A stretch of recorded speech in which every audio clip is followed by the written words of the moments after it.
Olá, você ligado no Notícias Agrícolas, eu sou o Guilherme Dorigatti e nós damos sequência à nossa programação, dessa vez para falar sobre o mercado do milho. Vamos acompanhar o que tem movimentado as cotações do milho tanto no mercado internacional quanto no mercado brasileiro nos últimos dias. E quem vai conversar com a gente sobre esse assunto é o Roberto Carlos Rafael, ele que é da Germinar Corretora, já está aqui conosco por vídeo. Seja muito bem-vindo, Roberto, é sempre um prazer tê-lo aqui no Notícias Agrícolas. Olá, Guilherme. Olá, amigos do Notícias Agrícolas. É um prazer sempre imenso estar com vocês também, viu? Roberto, essa semana a gente teve alguns ingredientes novos na composição de mercado, né? Teve relatório do USDA dessa semana, tivemos novas tensões vindas lá do leste europeu na questão Rússia e Ucrânia. Como é que tudo isso movimentou as cotações do milho no mercado internacional lá na Bolsa de Chicago nessa semana? Bom, tudo isso que nós estamos vendo, né, Guilherme, já há algum tempo, a gente tem aí, primeiro, a questão da inflação mundial, e isso afeta a taxa de juros, por sua vez vai afetar câmbio, e por sua vez vai afetar muitas commodities, tá certo? E uma guerra. Quer dizer, isso tem sido os fatores que têm deixado o mercado muito estressado, porque as informações chegam, às vezes, ao longo do dia e mudam ao longo do dia com uma facilidade muito grande. Tá? Então, pontualmente, o que a gente pode dizer é que nós tivemos aí um relatório do USDA, onde já estamos enxergando um estoque de passagem inferior a 30 milhões de toneladas do milho, tá certo? Motivados aí por reduções, só para a gente ter uma ideia, quando a gente teve a primeira intenção de plantio da safra americana, a gente falava em 367 milhões de toneladas, que era a expectativa da produção. Acredito que até em junho já teve um pouquinho acima disso. Porém, o último relatório agora já fala em 352. Então, de fato, a gente já tem aí, entre a intenção de plantio e o último relatório do USDA, já uma redução aí de 13 milhões de toneladas, 13 milhões de toneladas, tá? Então, já um número que pesa um pouco na questão de estoques de passagem, por isso que nós estamos vendo exatamente essas reduções vão refletindo nos estoques de passagem lá para o final dessa safra, que começou agora 1º de setembro. Então, ou seja, lá em 31 de agosto de 2023, a expectativa é que os estoques americanos estejam a menos de 30 milhões de toneladas. O USDA também, nessa semana, nos informou que vai haver uma exportação menor dos Estados Unidos. Por quê? Porque, em função do preço, isso vai se ajustando. Em função de alguns outros problemas, a safra americana também ela está bem atrasada. Vejam que hoje, inclusive, a safra americana, que eu digo na exportação, ela está bem atrasada. Veja que o relatório que saiu hoje de exportações, o número que saiu hoje de exportação foi o pior número desde 2012, tá? Numa semana do mês de colheita, foi o pior número desde 2012. Então, assim, a safra americana, as exportações estão devagar, agora agravadas, inclusive, com os problemas da baixa do calado do rio Mississippi, tá certo? Então, são diversos fatores que vão chegando no dia a dia. A questão do câmbio é um negócio que tem pego muito, né? Na verdade, hoje, por exemplo, nós estamos vendo Chicago, nesse momento, com uma queda de 7 pontos no milho, tá ok? Em função do quê? Nós estamos tendo, na verdade, uma queda acentuada no petróleo, soja também vindo para baixo, trigo também. E um dos principais fatores hoje no mercado, por essa queda nos mercados de commodities, é exatamente porque o dólar no mercado internacional está se valorizando frente a outras moedas. Tá?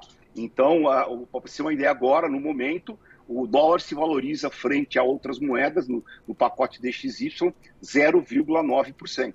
Enquanto a nossa moeda aqui no Brasil, ela cai 1,1%. Tá? Ou melhor, está se desvalorizando 1,1% frente ao câmbio. Então, esses são os fatores que estão deixando os mercados nervosos, uma dificuldade, às vezes, de saber o comprador se acha que é o melhor momento para comprar ou espera depois, o vendedor para ver se é o melhor momento para vender ou espera depois, em função dessas variáveis, principalmente, ultimamente, chamada guerra, infelizmente, na Ucrânia, tá certo, com Rússia, e esses fatores que levamos, além do final da pandemia, e esses fatores que levaram a gente a ter uma inflação mundial e com projeções de aumento das taxas de juros ao redor do globo. Tá? Então é isso que tem mexido muito com as commodities, viu, Guilherme? E, Roberto, o que a gente pode esperar daqui para frente? Vai continuar pesando mais esses fatores econômicos para puxar para baixo esses preços? Ou essa diminuição de estoques, problemas de produção na safra pode alavancar um pouquinho esses preços ainda?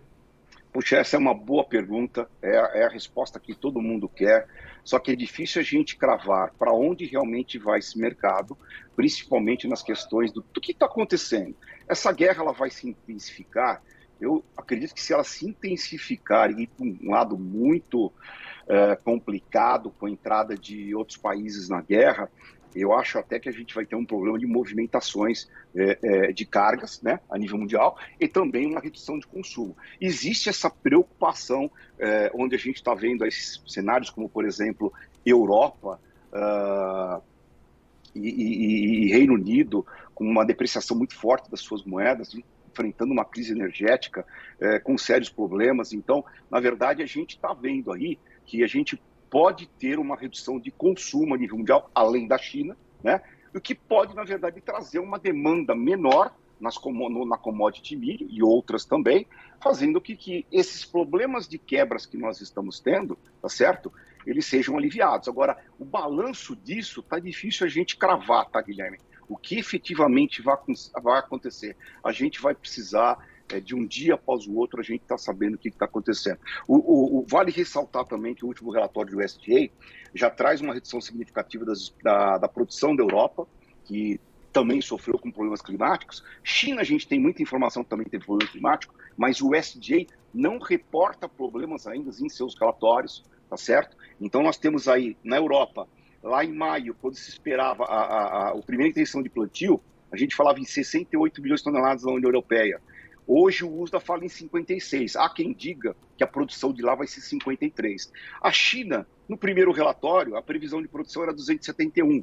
Só que agora o USDA fala em 274, não havendo uma necessidade da China por volumes significativos. Se fala aqueles 18 milhões de importação, continua se mantendo. Mas o fato é que, por exemplo, a China continua a passos muito lentos, fazendo as suas demandas aí na importação de milho.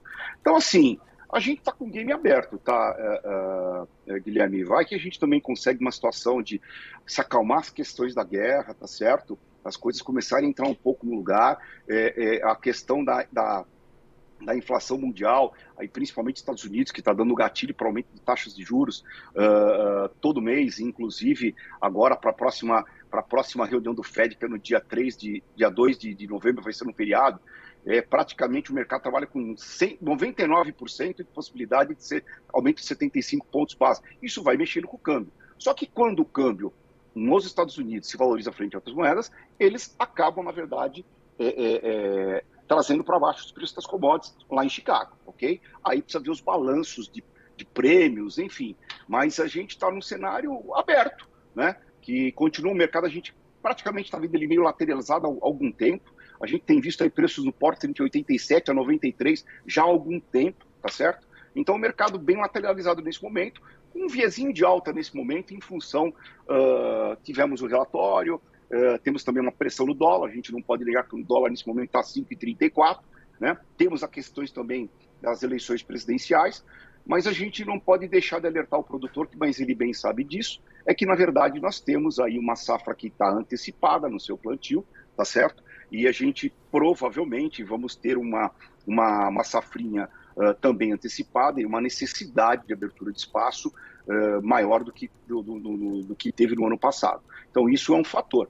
Embora a gente vê que as exportações, que hoje no Brasil nós já chegamos até 30 de fevereiro a 30 de setembro em 22 milhões de toneladas, esse mês deve sair mais 6 milhões de toneladas, então já devemos ter algo ao redor de 28 milhões de toneladas acumuladas na safra agrícola até o final do mês de outubro, ok?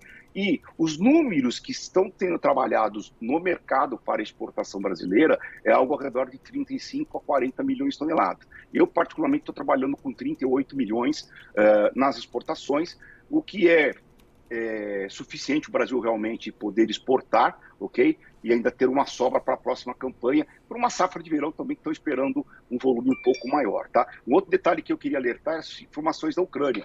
A gente está tendo a cada relatório uma informação nova. O último relatório já fala que a Ucrânia vai estar produzindo 31 milhões de toneladas, podendo exportar no mercado 16 milhões de toneladas, né? Já subiram 3 milhões em relação ao mês passado. Mas como é que fica essa questão da guerra? Hoje as informações, nesse momento de hoje, são bem diferentes de ontem.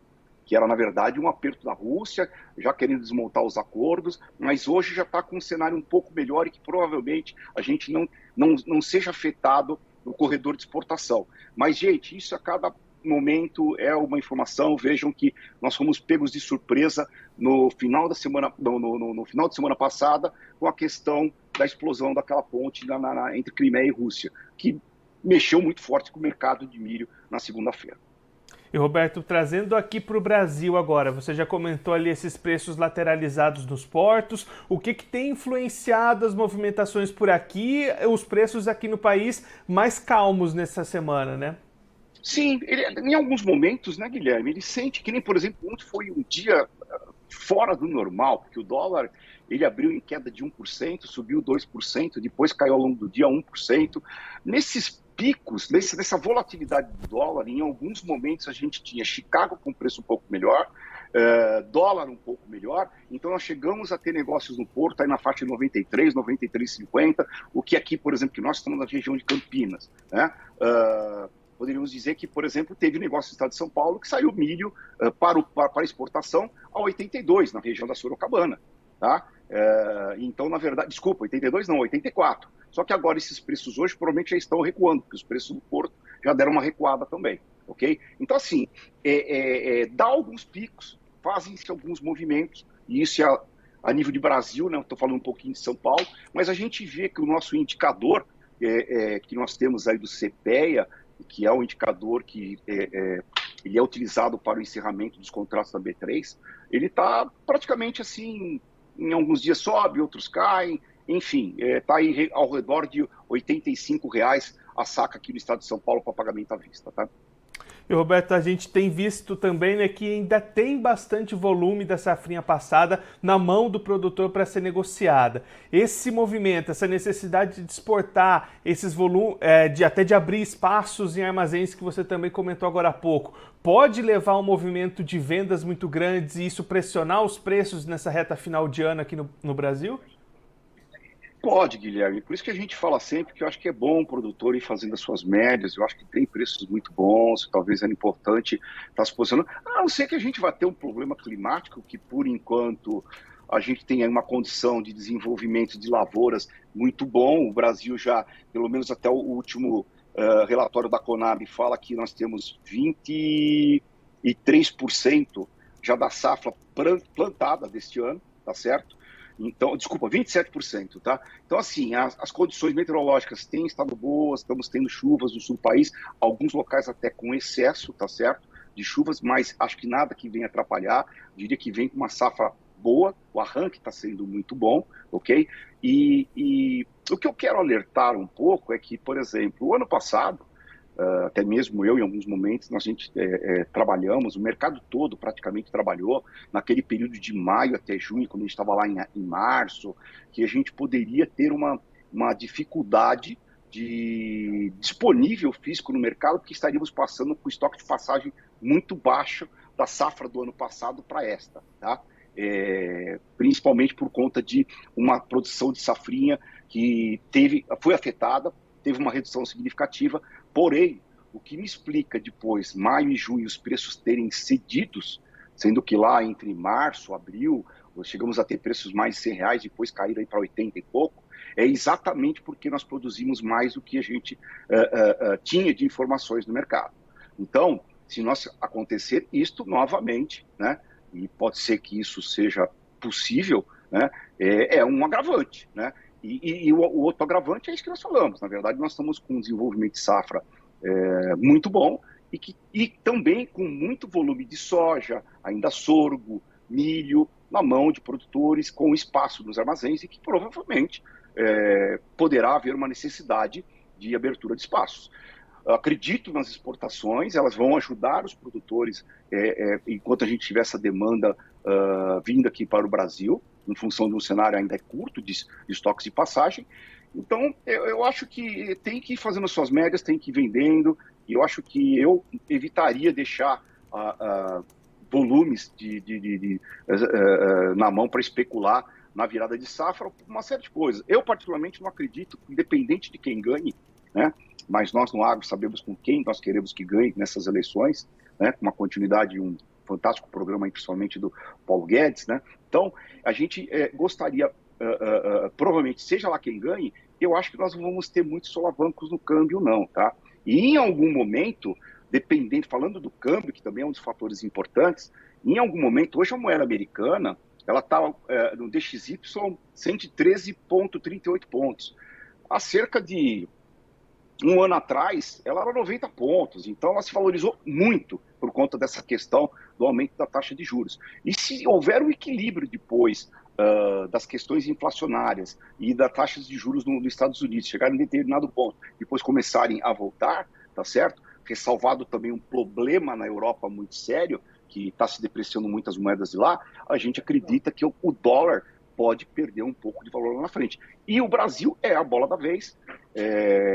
A gente tem notado que tem chegado dinheiro para investimentos no país e provavelmente a gente vai ter, acho que, um ano muito promissor, independente de quem ganhe, mas é lógico que vai depender também depois de saber como é que quem ganhar vai conduzir a sua política econômica. Mas está esperando que não tenha nenhum solavanco, não. Roberto, muito obrigado pela sua participação, por ajudar a gente a entender todo esse cenário do mercado do milho nesse momento. Se você quiser deixar mais algum recado, destacar mais algum ponto para quem está acompanhando a gente, pode ficar à vontade. Não, beleza. O Guilherme, acho que é isso que a gente queria transmitir. Sempre a mensagem final que nós damos é exatamente o produtor ir fazendo suas médias, não perder essas oportunidades, porque está um ano difícil, está um ano que os custos de produção serão maiores, né? Então, acho que se tiverem com ganhos, com margens que sejam satisfatórios, é bom não deixar muito lá para frente, que é a minha opinião, a não ser que a gente venha trabalhar com alguma desgraça climática que não está no radar isso aí, né? Seja de safra de verão ou safrinha. Roberto, mais uma vez, muito obrigado. A gente deixa aqui o convite para você voltar mais vezes, sempre contribuir conosco e com todos os produtores do Brasil. Um abraço, até a próxima. Obrigado, até a próxima, Guilherme. Tudo de bom para todos. O Roberto Carlos Rafael, ele que é analista da Germinar Corretora, conversou com a gente para mostrar como é que estão as cotações do milho nesse momento e o que tem influenciado essas movimentações. Começando lá pelo mercado internacional, Roberto destacando a força bastante grande de questões econômicas, aumento de taxa de juros, inflação, valorização do dólar e toda essa incerteza diante das movimentações da guerra lá no leste europeu entre Rússia e Ucrânia, tudo isso puxando nesse momento os preços para baixo, até pesando mais do que problemas com oferta. Problemas na safra dos Estados Unidos, que foi reduzida pelo USDA, safra da Europa também reduzida pelo USDA entre a primeira estimativa e a última, a mais atual, divulgada nessa semana. Então é um momento apreensivo em que existem forças puxando para os dois lados. Nesse momento, as forças negativas mais fortes, mas o produtor precisa ficar atento a todas essas movimentações e ir acompanhando dia após dia. Essa é a recomendação do Roberto Carlos Rafael diante dessa situação de mercado de milho internacional. Aqui para o Brasil, o que está mandando nas cotações e no mercado são as exportações. Até esse momento, de fevereiro até o fechamento de setembro, 22 milhões de toneladas embarcadas, expectativa de mais 6 durante esse mês de outubro, e aí seriam 28 nesse período, expectativa do mercado de entre 35 e 40 milhões de toneladas. Ainda vai ter bastante exportação para o produtor brasileiro, que tem bons volumes na sua mão nesse momento, e aí a recomendação do analista: ir participando do mercado, fazendo as suas vendas aos poucos, atingindo médias de preço e evitar segurar grandes volumes para a virada de safra, a não ser que aconteça alguma informação nova e bastante grande com relação a clima, problemas climáticos muito severos. Aí sim isso pode mudar um pouquinho esse jogo e trazer grandes valorizações lá na frente, mas nesse momento o ideal é ir vendendo aos poucos e fazendo essa média de preços e evitando ficar com grandes volumes disponíveis de uma só vez. Pelo menos essa é a recomendação do Roberto Carlos Rafael, da Germinar Corretora. Agora, antes da gente encerrar, a gente vai verificar como é que estão as cotações do milho nas bolsas, começando pela Bolsa de Chicago, a CBOT. Você vai ver os preços aí na tela. Contrato dezembro 2022 valendo $6,91 o bushel, queda de 6,25 pontos. O março 23 valendo $6,98 o bushel, queda de 6,75 pontos. Maio 23 valendo 6 dólares e 99 cents o bushel, queda de 6,75 pontos. E o julho 23 valendo 6 dólares e 92 cents o bushel, queda de 6,50 pontos. O milho lá em Chicago perdendo aquela casa dos 7 dólares o bushel que a gente acompanhava até algum tempo atrás. Agora olhando a B3 da Bolsa Brasileira, preços também reduzindo as suas cotações nesta sexta-feira, o novembro 22, R$ 87,55 a saca, queda de 0,26%. O janeiro 23 também cai 0,26%, sendo cotado a R$ 93,06 a saca. Março 23, R$ 95,91 a saca, queda de 0,38%. E o maio 2023 caindo 0,02%, preço de R$ 94,73 a saca. Bom, eu vou ficando por aqui, mas você se inscreva no canal do Notícias Agrícolas, por lá você pode acompanhar os nossos vídeos, as nossas entrevistas, também deixe o seu like, mande a sua pergunta, o seu comentário, interaja conosco e com a nossa programação. Você também pode clicar no sininho, assim você ativa as notificações, fica sabendo de todas as novidades do Notícias Agrícolas. Eu vou ficando por aqui, mas a nossa programação volta daqui a pouquinho. Notícias Agrícolas, 25 anos ao lado do produtor rural.